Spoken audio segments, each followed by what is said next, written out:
Okay, so good morning everyone. Now this morning we will discuss about bartending and flair tending. Now, basically in the industry, why do we need to understand about bartending and flair tending? It is because this is a skill that we need to master also, or maybe not to master but dapat na gihapon tay knowledge and skills.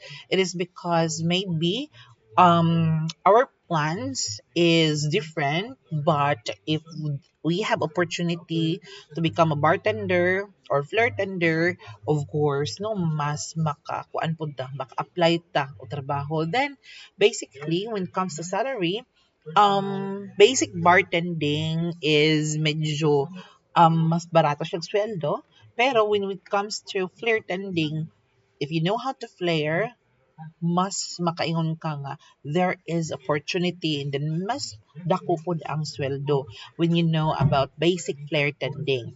Now, next to that, so basically when we have this bartending or flare tending class, of course dili niya siya mamugna no if wala ang gitawag nga bartender. Of course there is a bartender.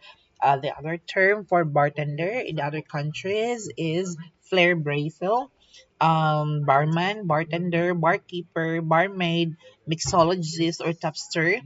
So these are the other names of a bartender, but basically it is common as a bartender.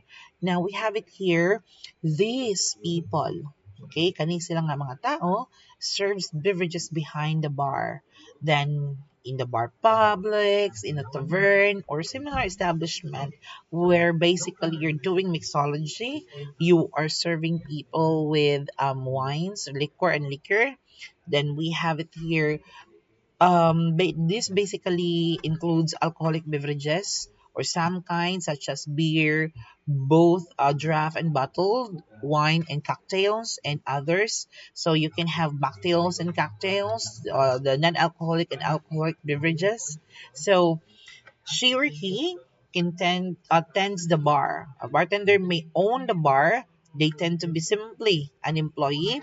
Barkeeper carries a stronger connotations of being a purveyor.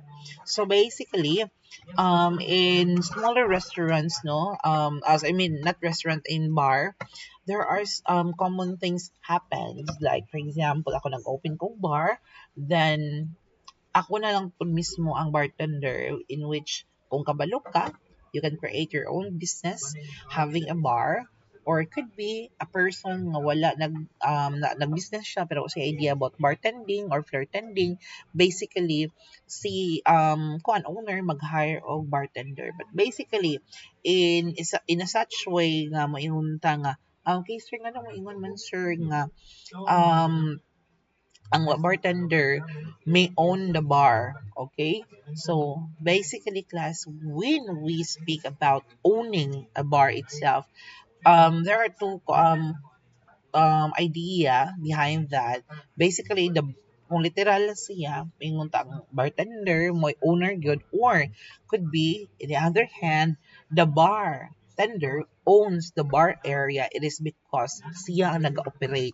He managed everything. He owned his actions, what he's doing there. So siya ang mo manipulate, siya ang mo um make schedule, siya ang mag-decide unsa nga mga drinks ang iyang i-prepare tonight. So that is basically the bartender. So basically the bartender simply nag-bartending ta, nag-mixology ta. But if we say flair tender, the flair tender, it's kung ano yung say no kanang mas higher na siya because bartending itself, simply mixing the mixology itself is easy ra gyud siya. Dali ra gyud siya kung ato siyang hinaato siya unanon kay just simply using the basic mixing method makabuhat na gyud ta. But if you are a flare tender, it's different. Why? Because you are flaring in it. just a simple glance, di ka makaingon nga, uy, hala, makakuan ako, kamaon ako mag-flare, kamaon ako ani niya about ano, basic steps of flare tending. So basically, di na nato dali-dali ma-learn. It takes time to learn about it. So kinahanglan gyud nga ato yung siguraduon that we are learning. Kay lahi-lahi man na siya og skills. Kay ang kuan, the bartending itself, the bartender, the mixology of cocktails and mocktails, just simple basic, no?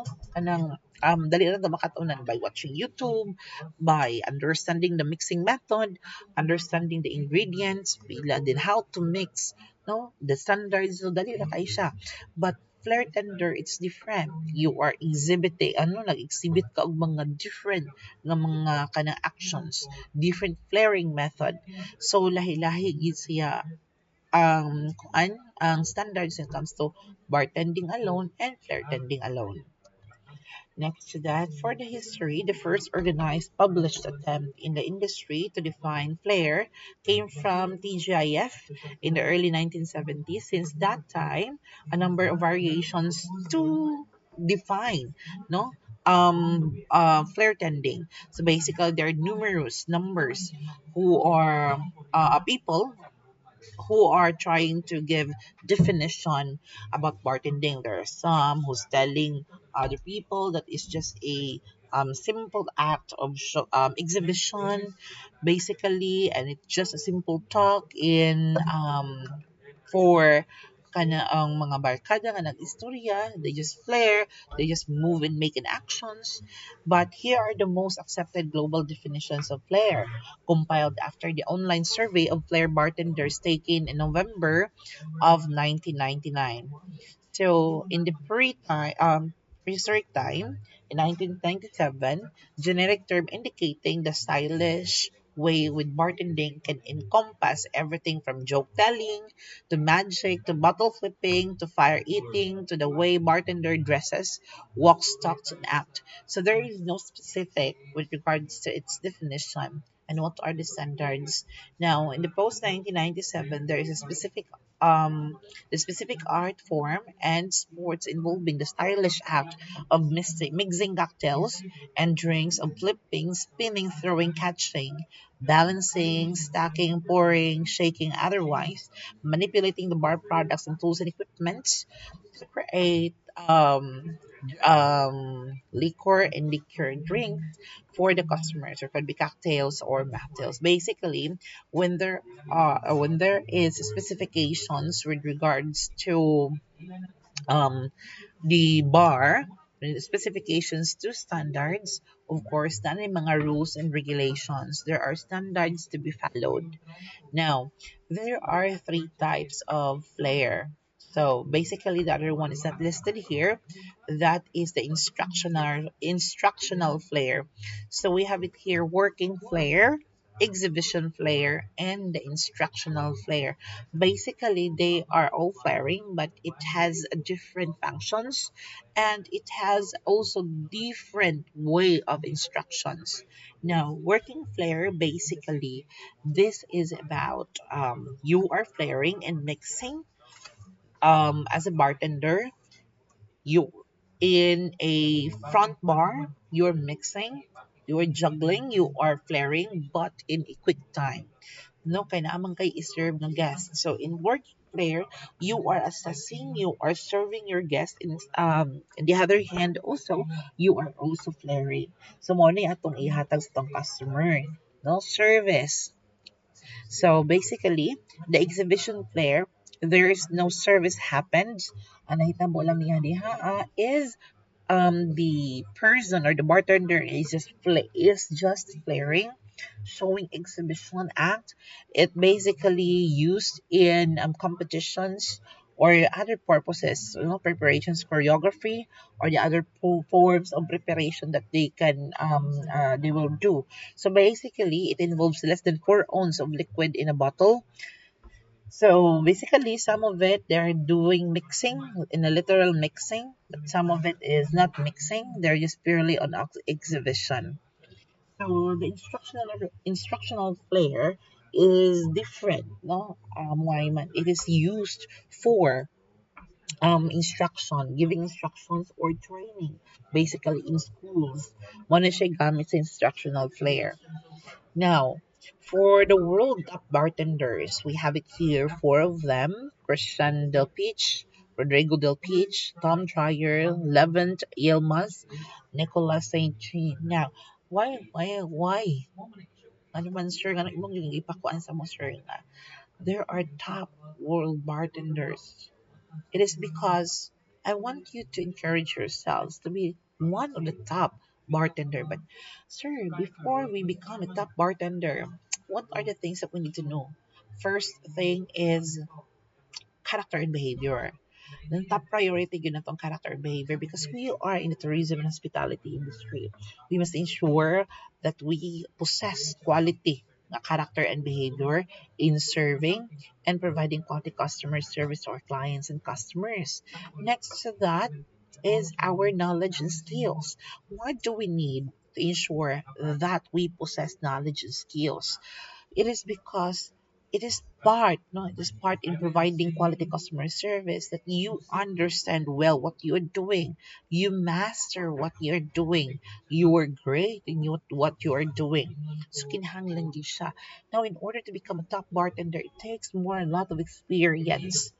Takes a lot of experience na mahasa gyud ang inyong knowledge and skills. Seems like a diamond, no? A diamond, di na siya mo glitter mo shine nga dali ra ang proseso. It takes a lot of process. Dugay o taas ang process. Next to that, we have it here. In establishment where cocktails are served, bartenders are expected to be able to properly mix hundreds and thousands of different drinks. Why? It is because you were expected to perform. You were expected to understand everything, especially drinks, because you were a bartender.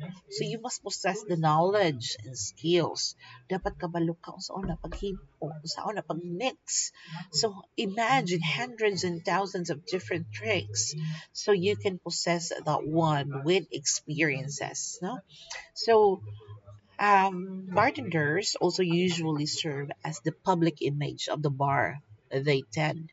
It is because basically you are the front image. You are the someone in some other way. You are the reason why people keep in coming back with the knowledge and skills. Not only that, no, let's be real and be honest. Considering the beauty, the handsomeness, the beauty, party na siya kay ano man, mostly sa mga manganha dito is maka-appreciate yun ng beauty. So basically, sir, gwapo, gwapa na yun sa ganang i-hire yun as bartender. Yes, nagi mga arangan yun yung mga naong dapat atong i-hire niya. Ano, let's be honest and let's be real with that. Kaya naman, you are the image. You are kanang kung ano usa sa reason kung ano nagbalik-balik ang customers and clients. But even if garangan kang down, but kanang kuan nindot perfect ang kanang face value physique, but then if di ka kamao wa gyapon ay gamit. It should be mas priority gid skills, no, kanang bonus na siya nga to ang beauty. So basically that's the reality in the industry. No, so some in the establishment focus strictly on the food. They can mean the bartender is all but invisible. On the other extreme, some establishments makes the bartender part of the entertainment. So they're being mainly focusing on the food, the kitchen, but they don't know that bartenders, no, usa sa mga image nga gipanginangita labi na gwapo. Daghan siya magbalik-balik sa kanang kuan, no, sa kanang club, no? Same ra gud na with DJ lang, gwapo pa ang DJ niya, maayo pa mo to kay ang DJ. So same also with bartenders. Now, as expected, perhaps to engage in flair, bartending, or other forms of entertainment. That's basically other role of a bartender. So, such as those exemplified in some films in cocktail. So, there are different portrayal when it comes to as a bartender and their image, their character. sa usa ka kanang kuan club, or it could be in bartending area or in a bar station of a certain hotel. Some bars might be known for bartenders who serve the drinks and otherwise leave patron alone. So see that? So na matter gyud ay ang bartender kay mo sa club class basically dili yung kaayo mo sikat, not basically with di ka ng ano ka DJ, but di siya mo sikat if dili lang niya ang ilipon, dili lang niya ang service. So depende sa siguro no sa kanang taste food sa mga tao kana may uban mo matter sila sa kanang music sa DJ, but basically ako kung ako lang if ako adto ko sa place, yes matter ang DJ but sometimes no matter gyud ang kuan ang barista kanang especially kang taste sa iyahang drinks na serve and how they entertain us, because most especially no kaning sa tuang industry, we are more on tourism and hospitality industry. We must provide quality customer service to our consumers and clients, no? So while others want their bartenders to be good listener and others counseling. So hala, it's not just about the answer, about bartending. It's about communicating people. It's about understanding people. It's about knowing who our client is or are. So basically, that is part of quality customer service. We must ensure that we are able to provide quality kanang kalidad na service show and customer satisfaction sa ating mga guests. Remember that is mentioned here that shoulder to cry on. So wala, sir, pwede di ko mahilak sa akong barber. Because you must communicate. You must learn how to communicate and understand your customers and clients. So, good bartenders help provides a steady clientele by remembering the favor drinks of regulars. Okay, nanay mga regulars mga customers. Okay, part of quality customer service. Oh, sir, ikaw din na, sir. You want some tequila because last time I've seen you drinking tequila. You want ka ng kuan? Um, tequila sunrise. Sa may imo ha, sir. O sa may imo ganahan, sir. Kani ba, sir? Kani ba, sir? Or if you know already, kay regular na siya. I know your favorite drinks. Your favorite drinks is okay, kani siya. Your favorite drinks is kani siya. So, makuha na to, ma-remember na to ang mga tao nga common nga si anha sa to ang mga sa to ang nga kanang ko ano sa to ang nga club basically kanang mga patron na gid nato. Next one, we have it here. Bartending is not easy task. Why it is not an easy task? Because bartending, it's basically you are handling the entire bar area. You got to be professional when it comes to alcoholic mixology. It is one of the demand jobs in restaurants, bar, and cruise liners.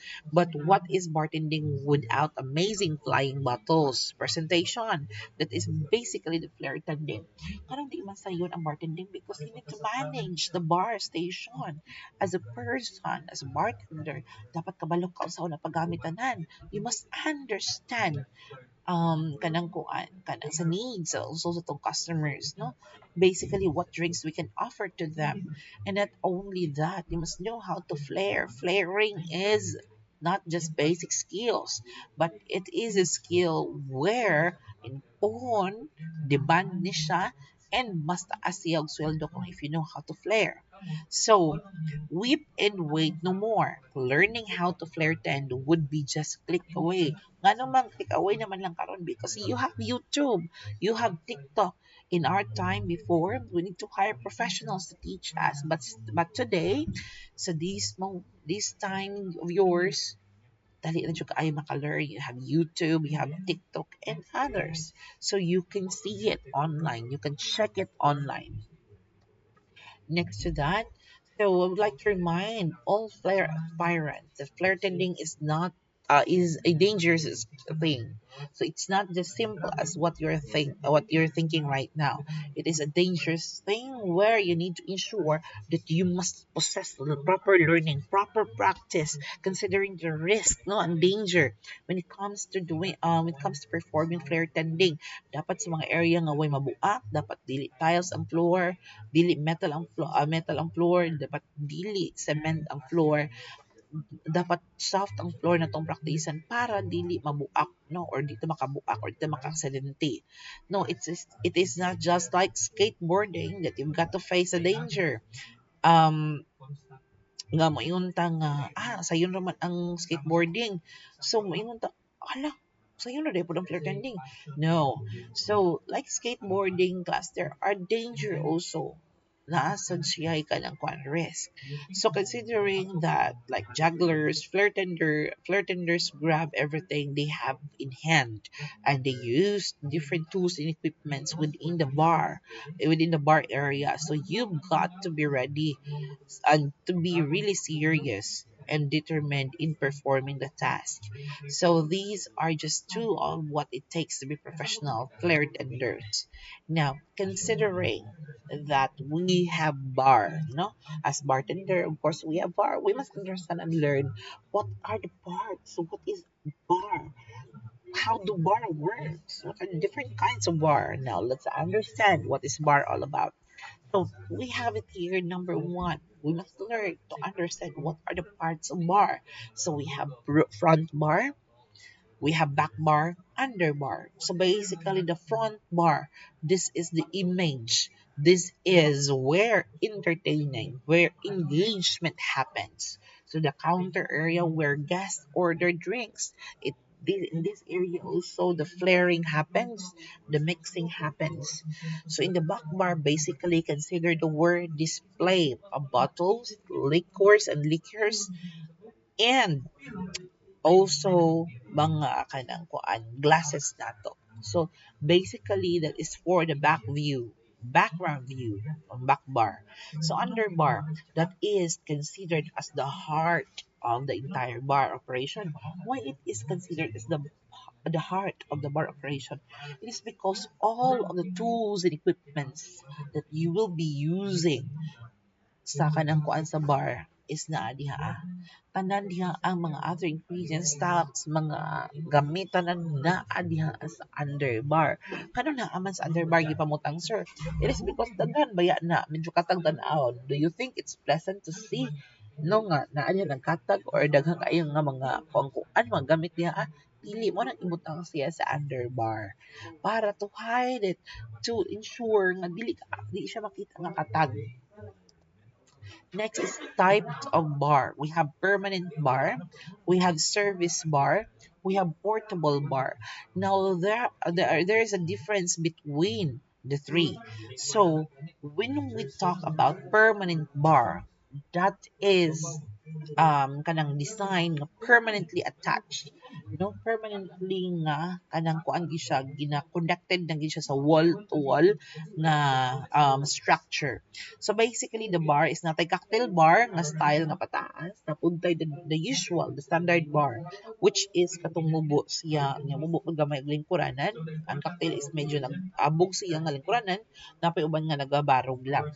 But basically, we're focusing on the structure when it comes to types of bar. Permanent, from the word permanent, di na siya mamove, di siya mabalihin, anak na siya steady. Basically, these are big bars. Next to that, we have it here, service bar. Service bar, basically, it is a temporary structure, no? So, ang permanent bar na i-class kay nganha diha may tabo ang mixing, anha diha matabo ang engagement, ang inyong flaring.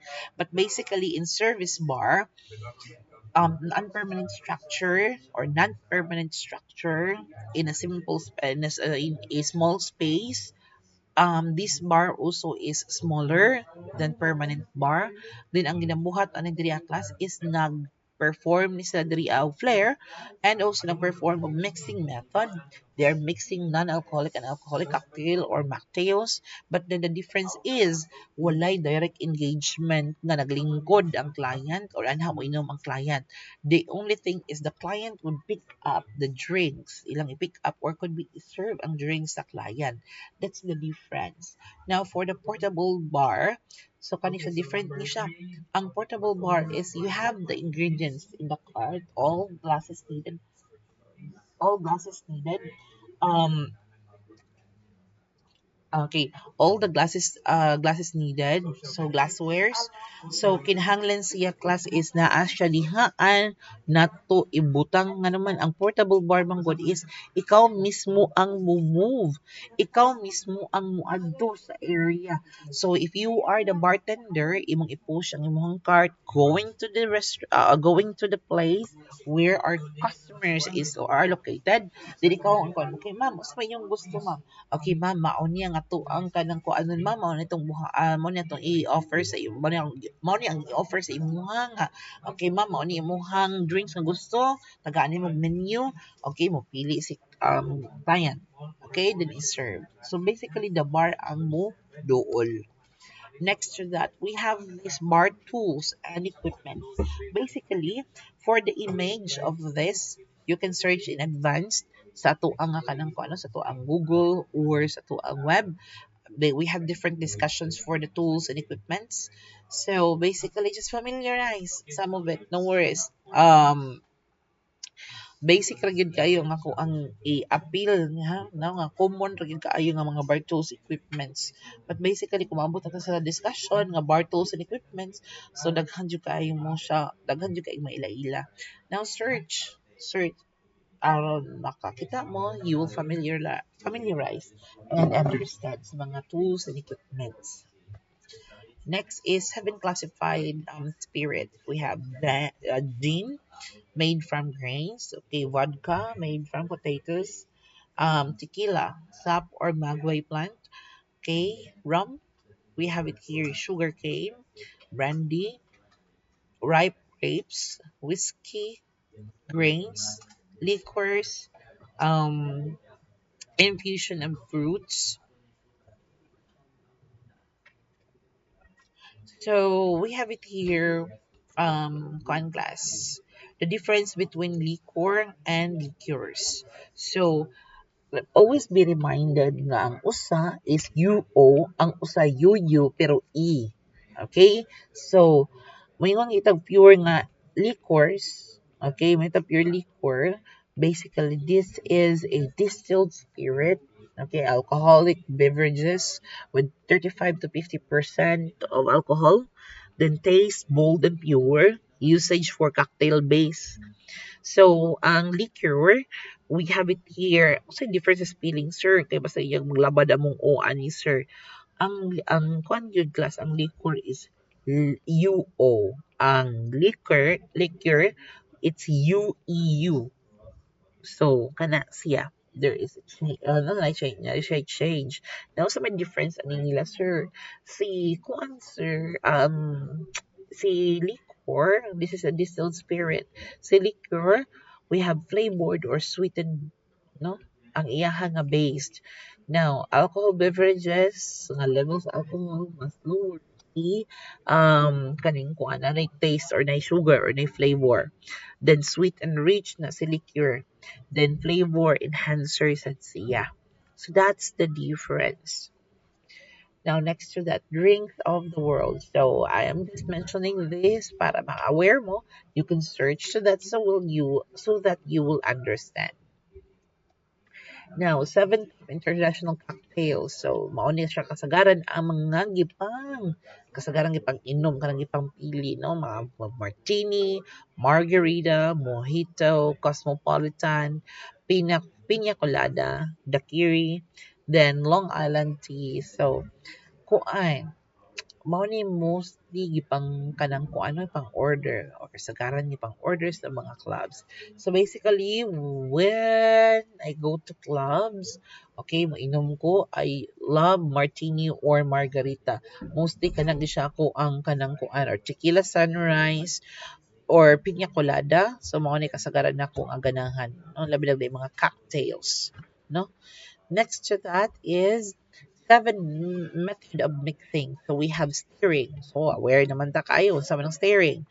Ang building, unsa man na ang building. Basically the building is same ani siya. Mao ni siya ang building. You have all the one glasses here and you basically put every ingredients that's building.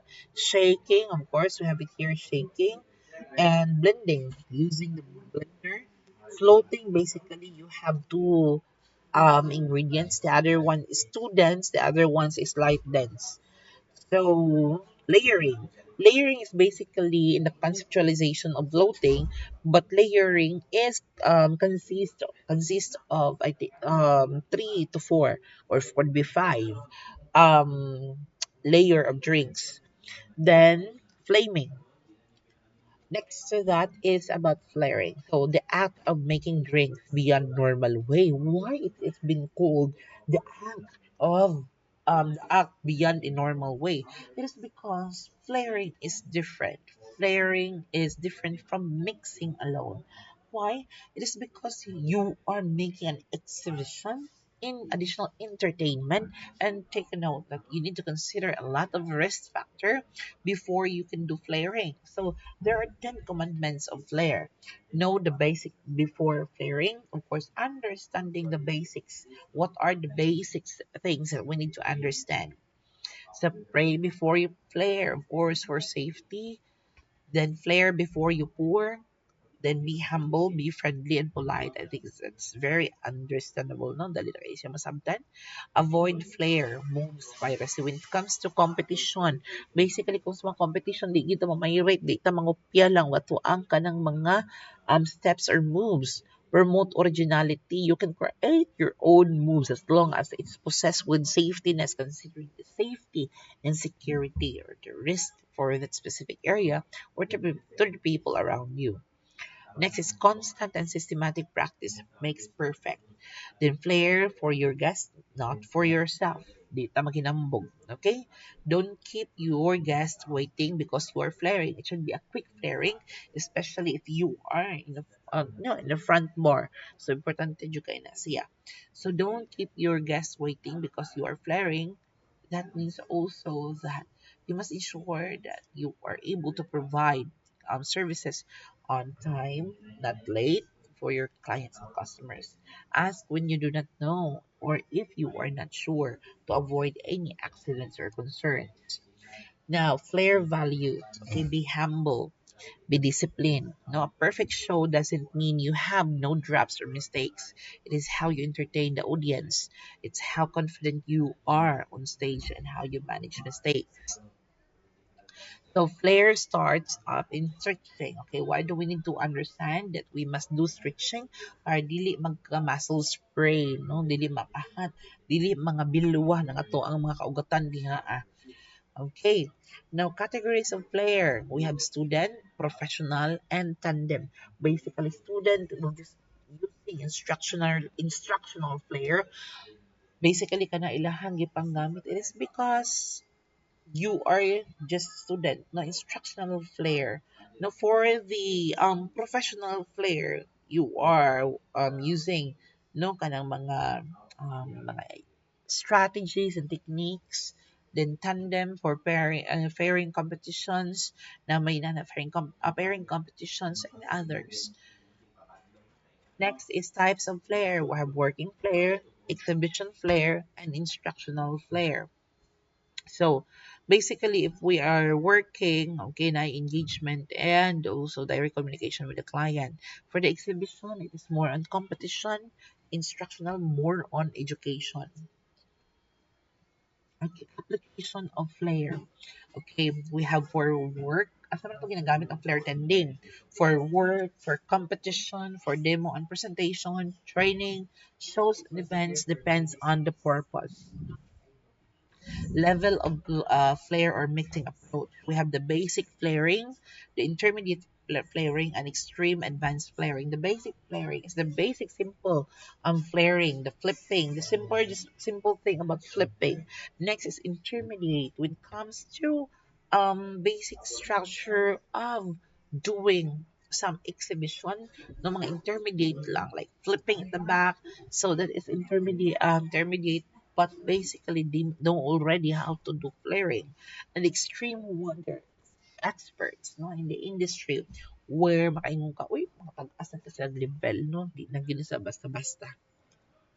Next is flare moves and terminologies. Now, you wanna if you want to see it in a video, okay, if I'll take it in a video, mas madugayan ta nino. So what we need to do is you can search it personally. the basic flare. So it is listed here, the flip, the spin, the rotate. You can check that online. So intermediate, this is basically the act, no? Kani mao ni ang mga techniques nga gipanggamit sa mga intermediate performer. Next is extreme or advanced, no? Mao nila ang mga um mga mixing knowledge or flaring knowledge. Next is pouring technique. So pouring styles. Why do we need to ensure that we consider how to we understand what is pouring? So basically, pouring it is really important because you need to control the amount of ingredients. Kay kung mausab ang kaya ang iyahang kadaghanon, mausab po na ang iyahang lasa. It would affect the taste, and once it will affect the taste, of course, ang kalidad ng serbisyo nga imong ihatag supposed to be is nawala na. Diba? So we have it here pouring styles. So we have classic 40 degrees, slide, artistic, multi-pour. Search ito on YouTube. Daghang kay videos ito nga makita niyo, mauday niya siya. So that you will understand. So types of pouring cuts. So there are normal, aggressive, choking, aerial lock, or pourer lock. So basically, ang pag-lock is not necessarily lock, but it is about closing the nozzle of a putter. So cocktails. So considering cocktails versus mocktails. So ang cocktails, those are makahubog na drinks, no? Alcoholic drinks. Ang mocktails, those are non-alcoholic drinks. So we have it here. It came from the French man who cheered Vevelico, Cook's tale. So when he saw the bottle lined up in the bar of the tavern, he was dining and decorated with tail feathers of a cock. So a drink that contained alcohol, that is cocktail. Next component of cocktail, we have the base. It consists of single spirituous liquor, then modifier. The base of liquor must be mixed with modifier, include liquor, bitter, syrup, juice milk, cream, water soda, tonin, ginger, ali, and etc. So special agent. The cocktail is made appealing to smell and sight by additive of special flavor and coloring agent. So garniture. Garniture is about garnish. It add more beauty, attractions to the drink that you are serving to your client and customer. It makes more social. It makes more nindot o mas makadani pag yun. So seven garnish preparation. These are no so the different garnish no preparation. So you can search it on YouTube how to do it so that you can practice ahead of time. So these are garnishes. So magamit kini siya for beautification, for attraction of clients or customers para sa imuhang nga kanang ginabuhat nga drink. Next to that, we have how to make garnish. We have tier slice, wheel, peel, twist, or spear. You can search it. So how to do it. How to create your own drink. So how to create your own drinks? What kind of drinks do you want to make? Understanding it is really important. Is your liquor a premium brand or in good quality? Why do we need to understand or choose the premium rather than the cheaper price? Premium drinks or liquor has an impact with taste sa tuang nga ilim nun. No, naagi siya diferensya. So, if is your juice freshly squeezed, ganahan ng fresh yun siya, kaya hindi malain ng lami. If your bar tools and equipments, is your bar tools and equipments are complete, you must complete or there are some other alternatives to ensure that you can provide quality product to your customers and clients. So, is the ingredients proportion? Is the ice compatible with the drinks? Okay, dapat bumatter sa ng ice kung sa drinks ang atong i-prepare. How you are going to mix it. So, of course, following the standard procedures in mixing, we must learn and understand them and memorize also the procedures and standards when it comes to mixing. Which glass do you want to present it? Make sure that kabalo ka sa martini glass, kabalo ka sa margarita, kung sa mga panggamito na anak niya nga mga glasses, because that is really important part consideration that you must possess the knowledge and skills considering nga mag-memorize ka sa mga baso, klase-klase nga baso. There are how many kinds of baso, daghan. So, daghan din siya. So, is the color captivating with your garnish? Is the aroma remarkable? Is the garnish simple, elegant, and compatible with ingredients? Is the name relevant to drinks or theme? Is the price marketable and reasonable? So basically, those are the important thing, no? The how to create your own drinks. So basically, when you create your own drinks, you are standardizing, no standardization. But basically, if you understand already, if you know already one drink, you can add another ingredient to it. It turns to be a different one, another drink na sad siya. So lahi-lahi siyang composition, lahi-lahi siya og mixture of ingredients. So basically, class, we need to incorporate bartending and flair tending. It is just not just mayroon pa nga ay lisod-lisod kapoy-kapoy lang nino. It is basically, yes, it's kind of a struggle for you for the flair tending, but I can assure you and can guarantee you that in the future kung narbaho manggaling mo as bartender or a bartending lang ang available nga kanang kuan kanang posisyon, you're flexible because you're able to understand and learn, no, sa about the knowledge and skills of bartending and flair tending.